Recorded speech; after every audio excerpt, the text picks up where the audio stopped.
Lovely to be here with you, and I welcome you to our 6 ways to overcome your deepest fears that you will be able to think about and maybe implement in your own lives. So welcome, it's really lovely to be here with you.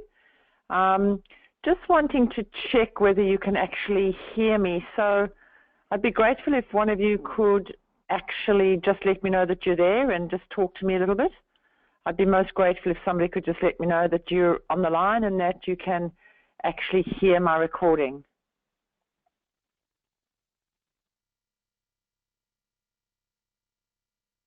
Right, okay.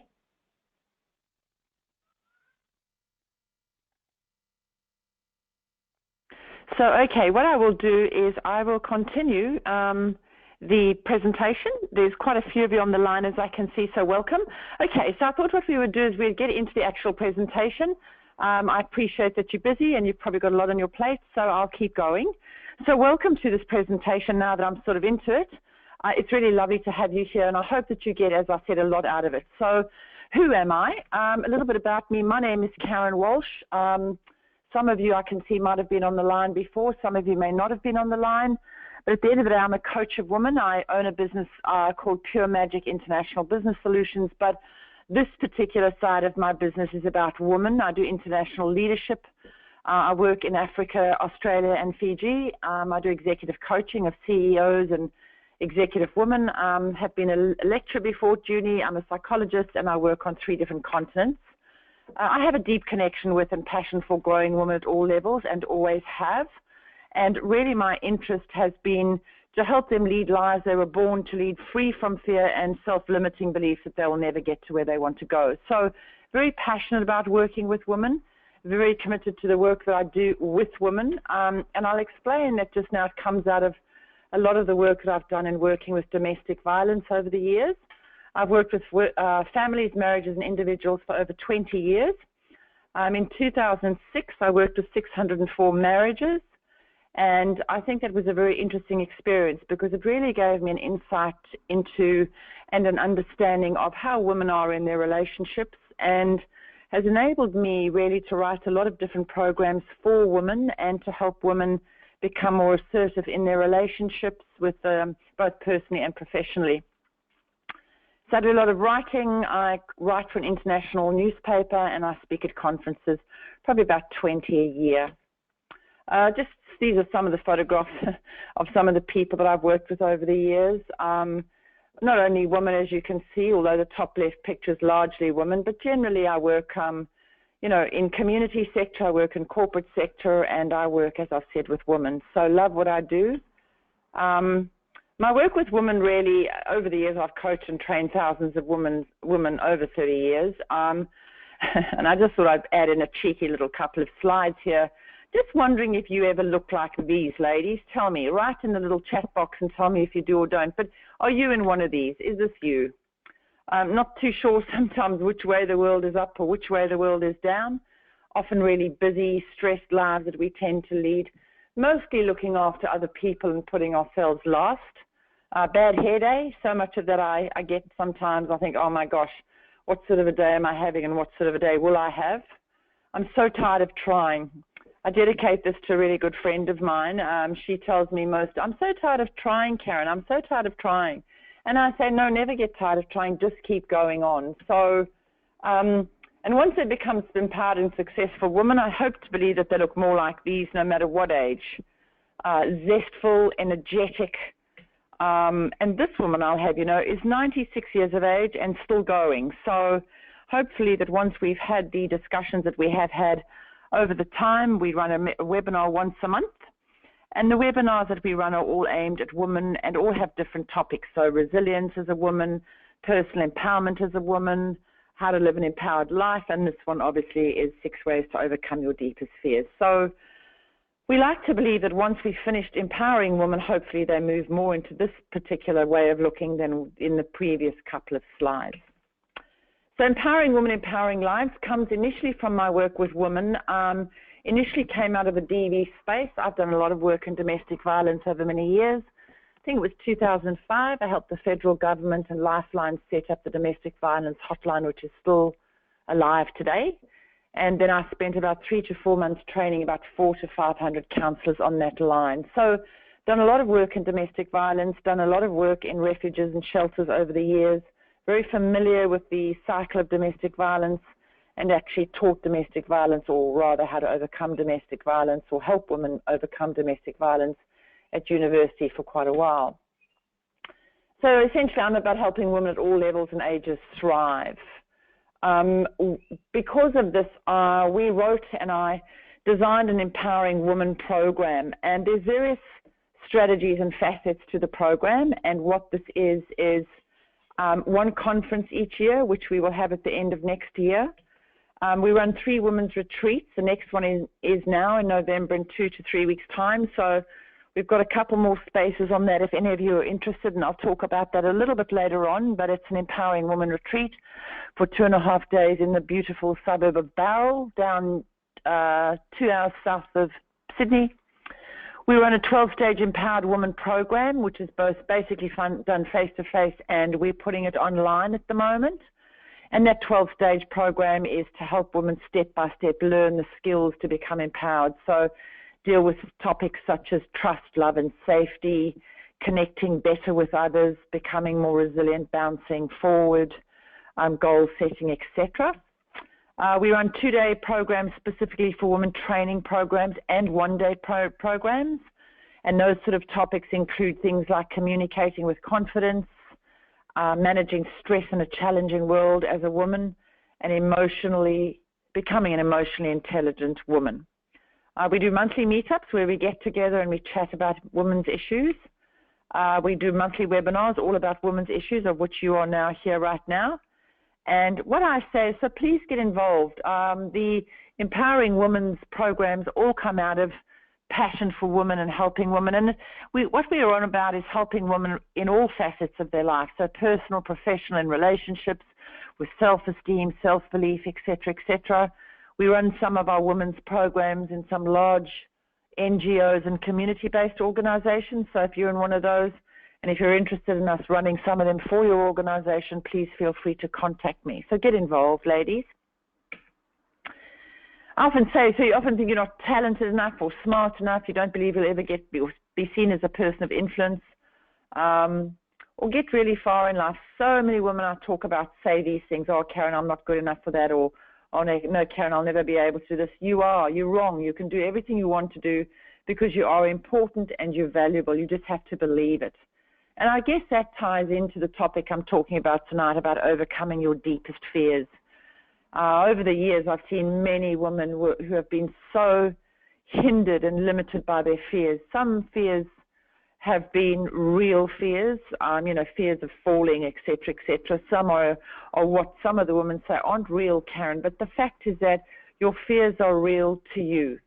And if they're real to you, then it means that they're real. So we'll talk a little bit about those as we go through the presentation. So what is this thing called fear, ladies? I often say to some of the clients I'm working with, whether it's in my counseling, with my counseling hat on, or even with my, training hat, what is fear? And I think the most important thing is that fear is different things to different people. But at the end of the day, fear is an unpleasant emotion caused by the threat of danger, pain, or harm. So I guess the question is, what I would like is for some of you to just tell me a little bit about what are your fears. What are the biggest fears that you have, and what sort of the feelings that you have when you have those kind of fears? What are they? How do you deal with them, and how do you overcome them? So how does fear affect you, really? What are the ramifications of fear, and what are the things that you feel when you have fear? What does that look like? What does it feel like? What are the things that really you struggle with? And that's what if anybody would like to send me a question, or anybody would like to answer the question that I'm asking you, which is, how do you feel your fear? What are the ways in which your fear affects you? That would be really great.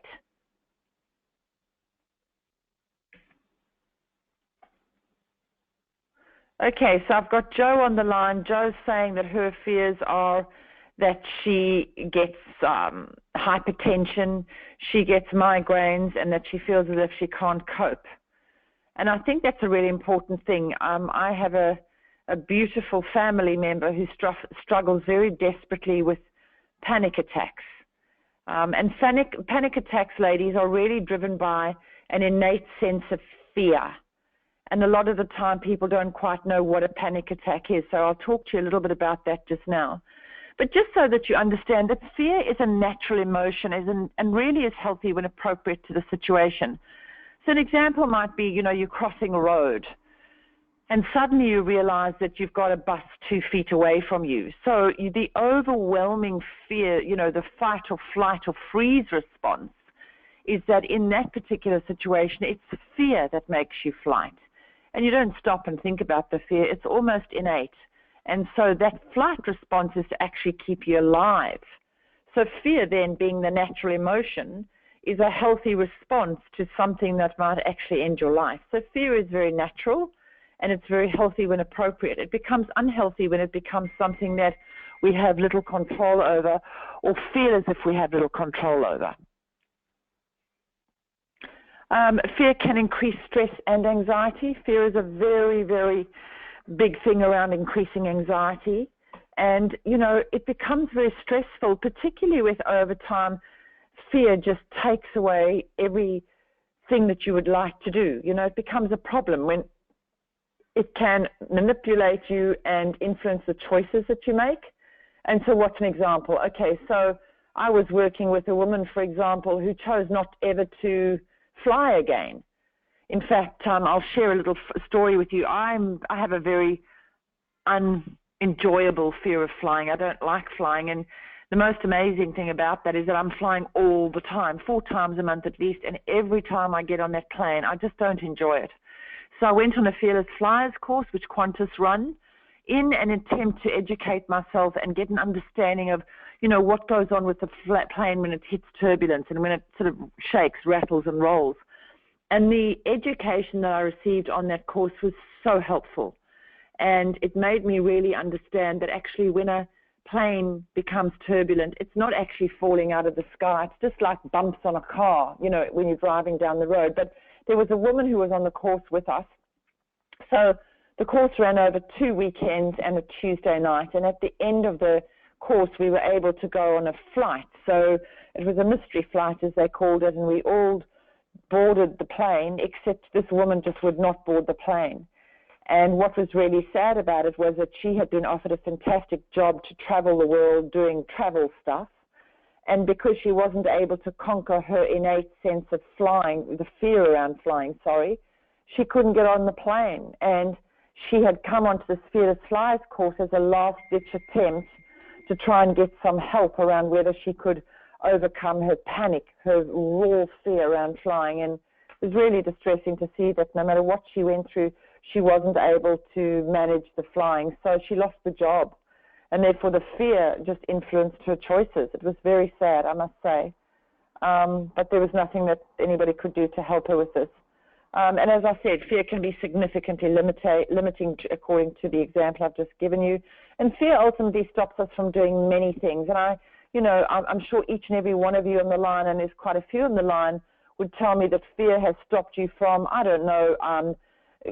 getting the job that you wanted, going for a leadership role, going into drama classes, following your heart and becoming involved in a relationship that you really thought you wanted but never thought you were good enough for. Are there any of you in the line who would like to tell me what are those fears that have stopped you in the past? What have they done that have actually stopped you from becoming involved in something that you really wanted to do or passionate about what you wanted to do? So how about any of you give me an example? That would be great.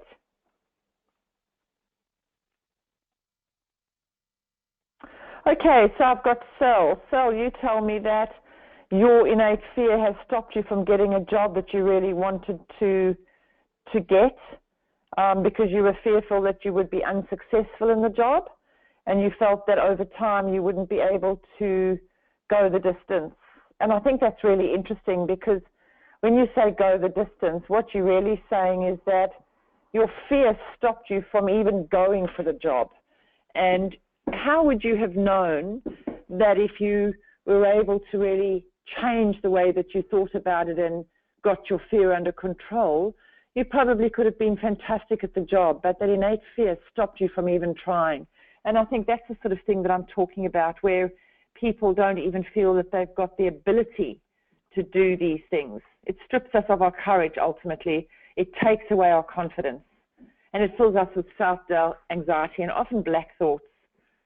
So the black thoughts are around, depression, anxiety, suicidal ideation, all those things that fear can often drive us to. So what are you fearful of, ladies? I mean, ask yourself, what is it that you're scared of? What is it that you struggle with? What is the actual fear? Because, fear is different things to different people, right? But what is fear to you? And what does it look like? What is it that you feel when you are fearful? And is it always the same, or is your fear different in situations depending on what you're facing? What is fear to you?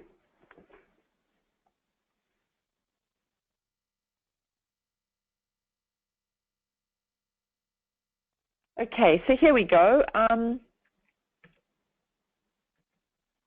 If we then move on to the next slide, so fear to some of you is fear of failure. Fear to some of you is fear of trying and then not succeeding, which is failure. Fear for some of you is not believing in yourselves. Fear for some of you is not having the confidence, or as you say, Jan, the courage to do what you want to do. And as you appreciate, that's obviously very self-limiting.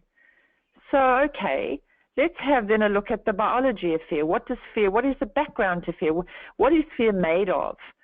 So, interestingly, fear is a complex biochemical process that's triggered when we perceive a situation as threatening, something that's going to either be life-threatening or harming to us in some way.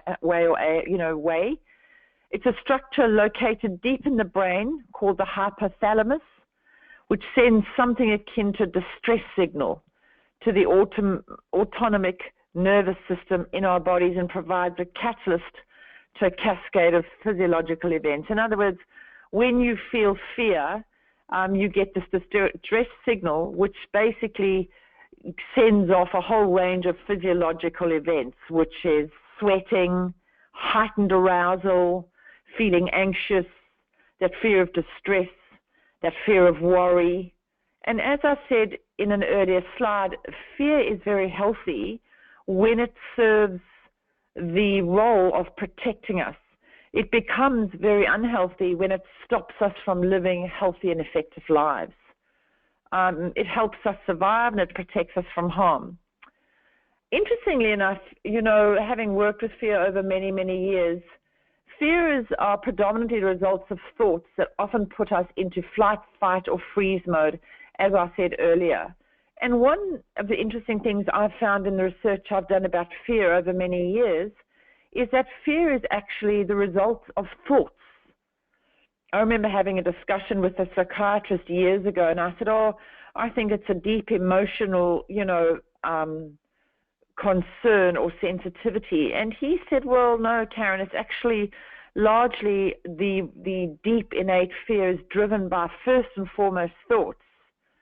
And I said to him, well, what happens when, for example, in panic attacks, you're not thinking about something, but you have this overwhelming sense of panic and fear and distress? And he explained to me that actually in those situations, the thoughts are so deeply entwined in how we react to something that we stressed or panicked about that sometimes we don't even know the thoughts are there anymore, and now our bodies are so in tune to that feeling. But what he did say is that generally fear is started by thoughts. So if you can change the thoughts, you can change the fear. So off I went to research this, and it's interesting that all of the research that I've done is exactly what he said. It's around thoughts first. When we have flight, fight, or freeze, when we're in those modes, our reasoning is reduced. So we can't even reason anymore. We're too far in the throes of the fear.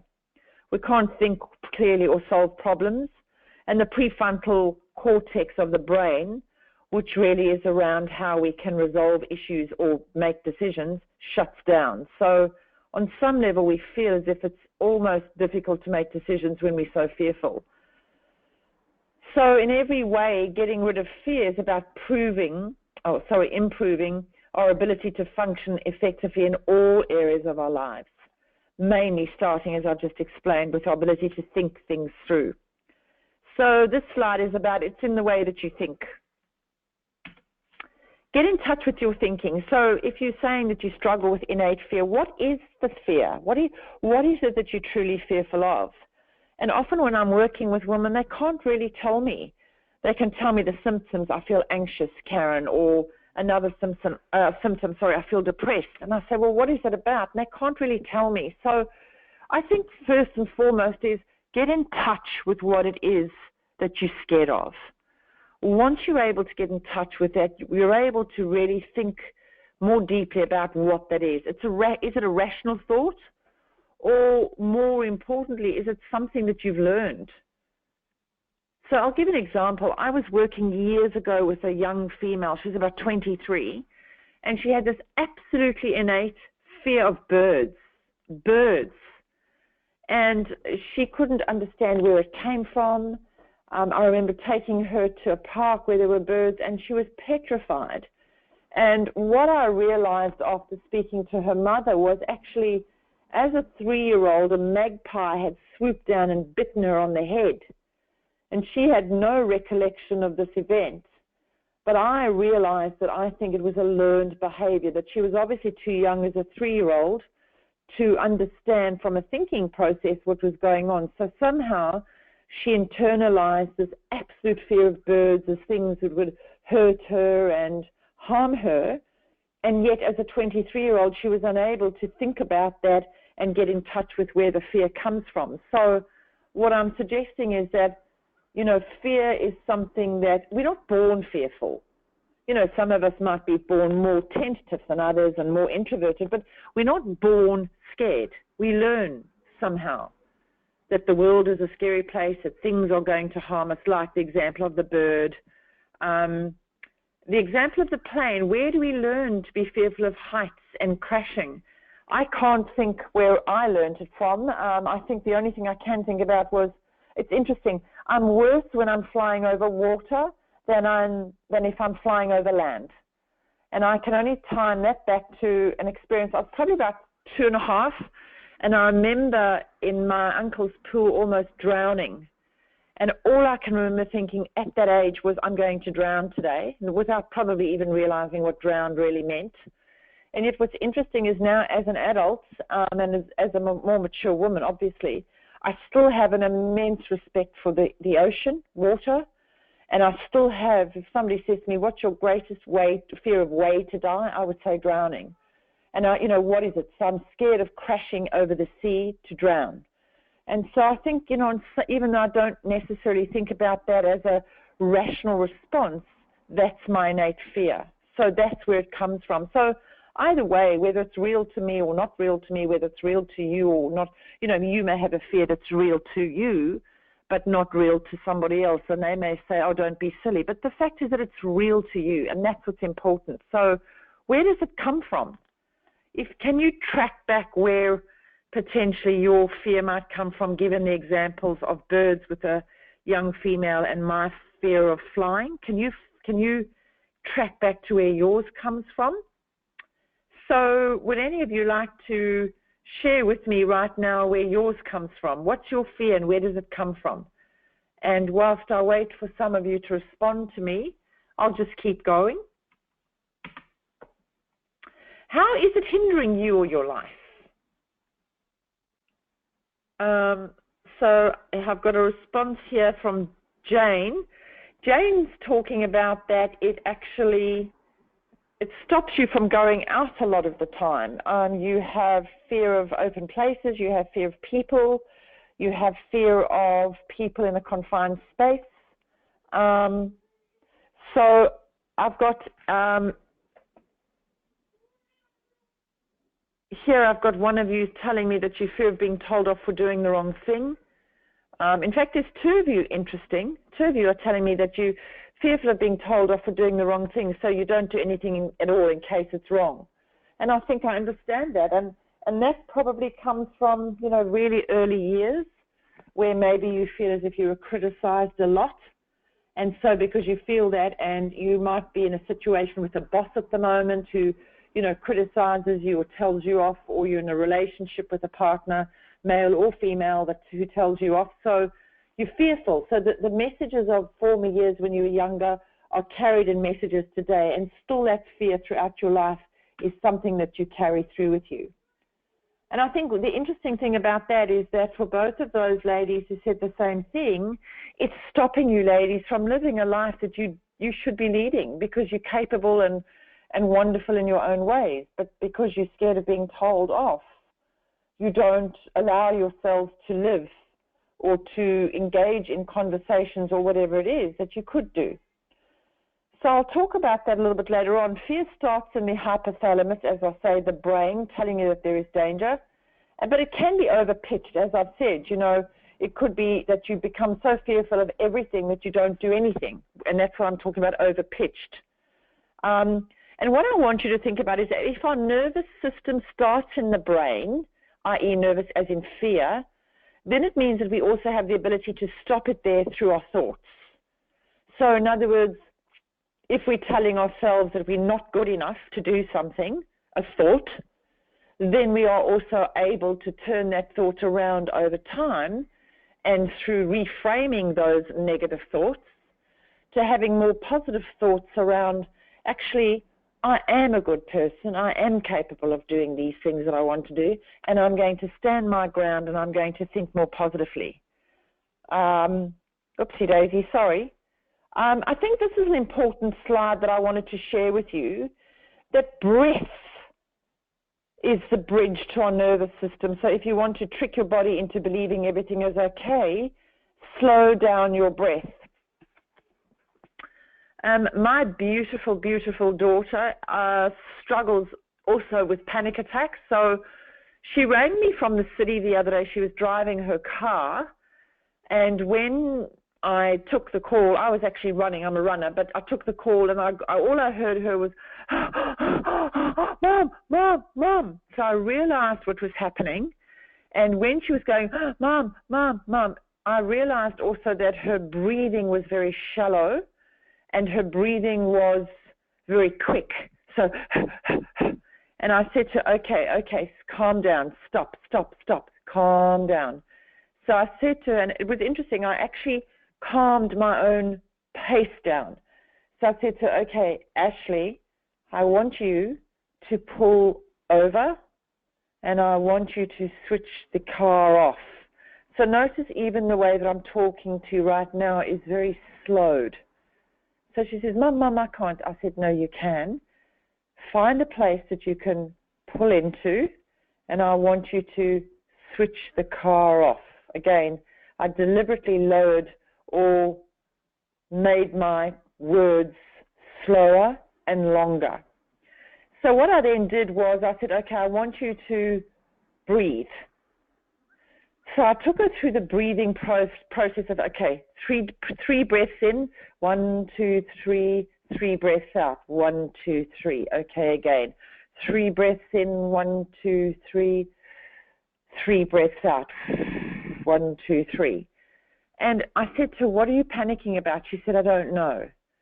And this is what I was saying a little bit earlier, was that she wasn't able to understand what the panic is.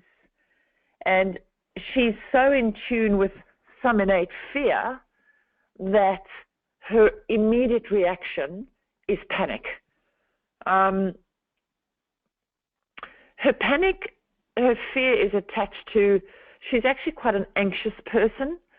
So when she feels as if things are out of control for her, or she's going to be late at work, or her boss is going to shout at her, or she hasn't finished a project in time, she gets very stressy.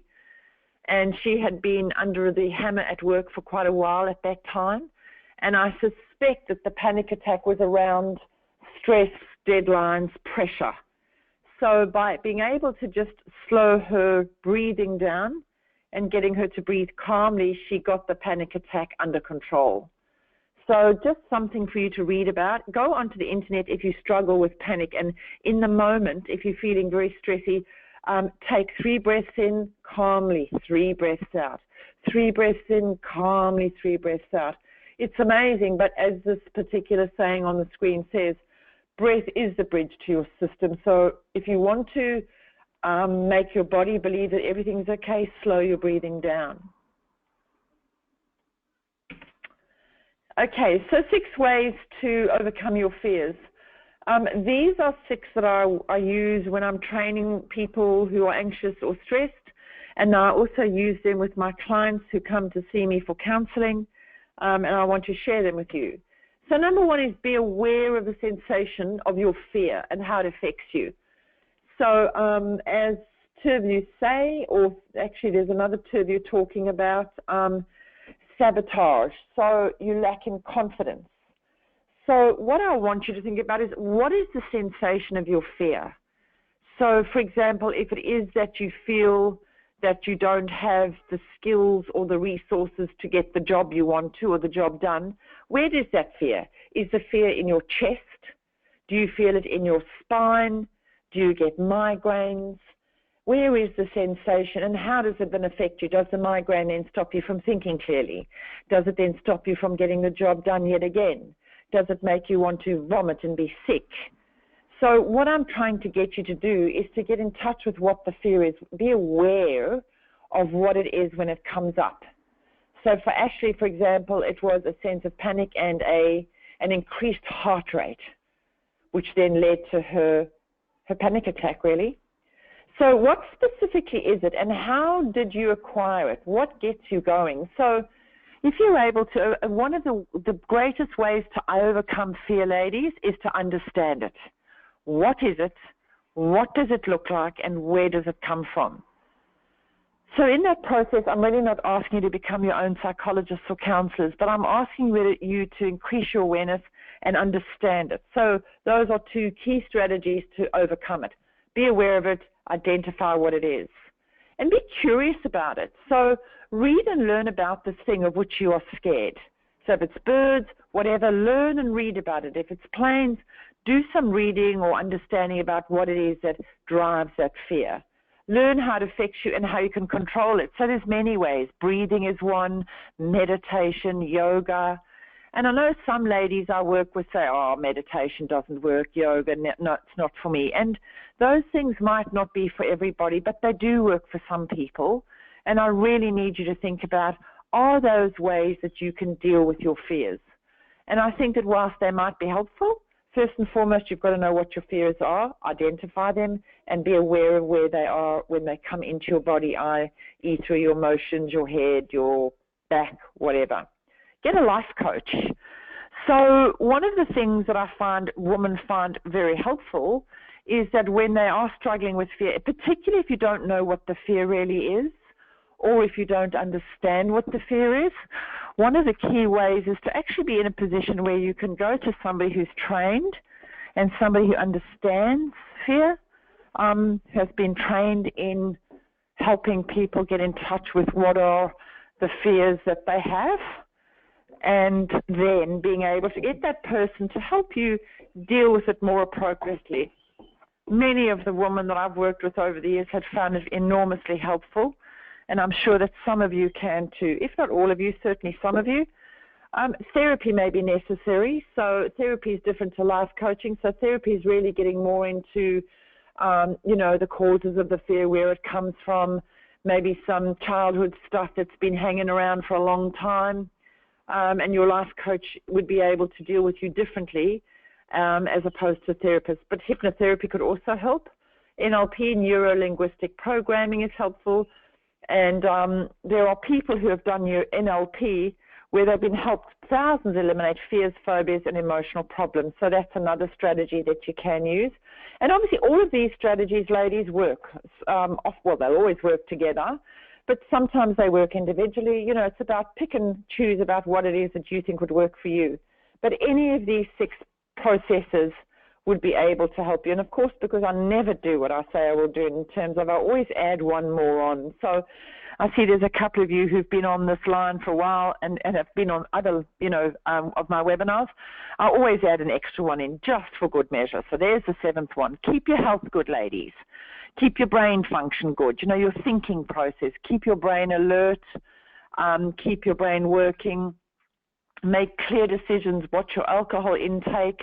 I'm not making any assumptions about any other substances that you may take, but keep your brain well. Spiritually, look at how you connect to either a higher being, a God, the universe, nature. Be in touch with those things that really, I suppose, replenish your soul. Emotionally, keep well, socially, emotionally around, having good relationships with people, with yourself, actually. I see I've actually mistakenly put emotional and social emotional. The one should be physical. Look after yourselves well physically. So exercising 3 to 4 times a week, eating well, sleeping well, 2 alcohol-free days a week, cutting down on sugar and salt and all the crap that we tend to eat. And the reason why I put the health in is because, if we are in good health, we're able to deal with things so much more effectively. And if we struggle with being underweight or overweight, those things really cost us, and in many ways they increase our fears. So keep your health good. Above all else, breathe to reduce the fear when it goes crazy, and check your thinking. Is this reality or a learned response from the past? So, calm thinking, clear thinking, positive thinking. So, for example, let's go back to, an absolute innate sense or fear of birds. Well, birds really, in the statistics of birds, you'd have 1 in gazillion birds that are going to hurt you or end your life. So if you do have an innate sense of fear, it's really not reality, It's more a learned response from the past. So it's learning how to put positive thinking into place to overcome the negative response you have. And you could read about it, you could go, to NLP, coaching, etc. But don't allow the fear to dictate your future to you, ladies. That's insane, because particularly when those fears are things that really, hinder you and keep you rooted in the past. So the fear is just, overcoming fear is one of the Empowering Woman program topics that we talk about. But really what I like to do when I'm coaching women or working with women is I'm trying to take women I work with from that feeling of overwhelmed, disempowered, hopeless, to this, that life is worth living and life is wonderful and you've got everything that it takes to have a fantastic life. And I really would like to be in a position for you to see this, to help you in any way to achieve it. So moving forward, we, as I said, I'll just reiterate, we're doing a 12-stage program. We do monthly webinars about women. Watch one of these. Get involved. Be part of what we do. We run 3 women's retreats a year. In exactly 23 days, we're running a Empowering Women, Empowering Lives retreat. We have some spaces available. It's the most amazing program. There's 10 topics ranging from emotional intelligence as a woman, communicating confidently as a woman, to becoming more resilient as a woman, and how to have great relationships around you. I'll talk about that in half a minute. We offer coaching to women in all aspects of either your relationships, your private lives, your personal lives, self-esteem, your business, your career choices, things that worry you. We run various 1- and 2-day women's training programs. These are they: becoming personally empowered, the emotionally intelligent woman, women who communicate with confidence, the stress-free, resilient woman, women in leadership and business. And our first Empowering Women's Retreat is in this glorious Southern Highlands, which is in Bowral, 2 hours south of Sydney, from the 25th to the 27th of November. And in November 2017, we'll run an annual Empowering Women's Conference. So you can see we're everything women, we're around women, we're about women. The retreat, just quickly, here's some of the topics: raising your emotional intelligence, harnessing your strengths, finding the courage to reach your dreams, creating happy, satisfying relationships around you, and wake up to what really defines you. We actually got a little bit of funding, so we were able to bring down the price of the retreats, and we're so delighted about that. So the retreat starts on the 25th, the evening, 5 o'clock. It goes the whole day, 26, whole day, 27. It's all catering, all retreat education, handouts, all accommodation, and the most amazing food in the most gorgeous little boutique hotel. Well, listen to this. How is this $999 inclusive of GST? So you would be hard-stretched to find a retreat of that caliber for that amount. So if you're interested, please register your interest at karen@karenwalsh.com.au within the next couple of days, because we are running out of time. Special offer as well. I like to offer something to the women on the line. If you would like a 30-minute coaching, special offer, free of charge.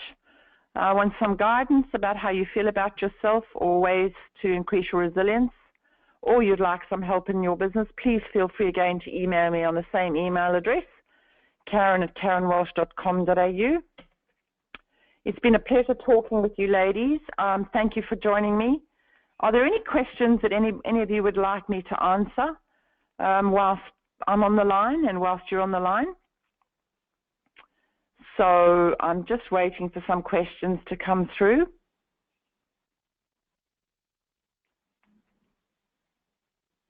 Okay, so I have a question here from Lou. Lou's asking me about fear, and is fear something that's lifelong, or can you overcome fear? I think that's an interesting question. I think you can overcome fear. I think you can always be somebody who might have a sensitivity to something that's fearful in a particular regard. So an example would be, I've come to the conclusion that I will always be fearful of flying. I will, if not fearful, I will always be, maybe have a heightened sense of arousal or awareness around flying. But I think I've come to a place of acceptance, having done this Fearless Flyers course, that it's not going to stop me, it never will, but I do realize I'm just innately uncomfortable with it. Whereas my son, Nick, loves it. You know, the more turbulent, the better for him. And so what is it about that? Why is it to be different in that regard, where I had such a dread of it and he's so happy with it? Different people, you know, different ways of being in the world, just different, I guess, fears, different passions. I'm often asked, for example, I do a lot of conference speaking, some of you know. So the biggest conference I think I've spoken to, there are about 2,500 people in the room. But I'd say regularly I'm speaking in front of people, numbers that would range from 300 to 800. And literally I can go onto that stage and I don't bat an eyelid. I'm well prepared, I've got my speech ready, and off I go. And it's interesting because 9 times out of 10, people just go to me, oh my God, how can you do that? You know, they say that taxes and public speaking are the greatest fears that any of us ever have. And yet I get up there, speak in front of thousands, and I don't have any fear whatsoever. But I do have fear of flying in a plane. My best friend has the greatest fear of spiders. I say, why? Spiders, they're tiny, squish them and they're gone. So I think you can overcome your fear.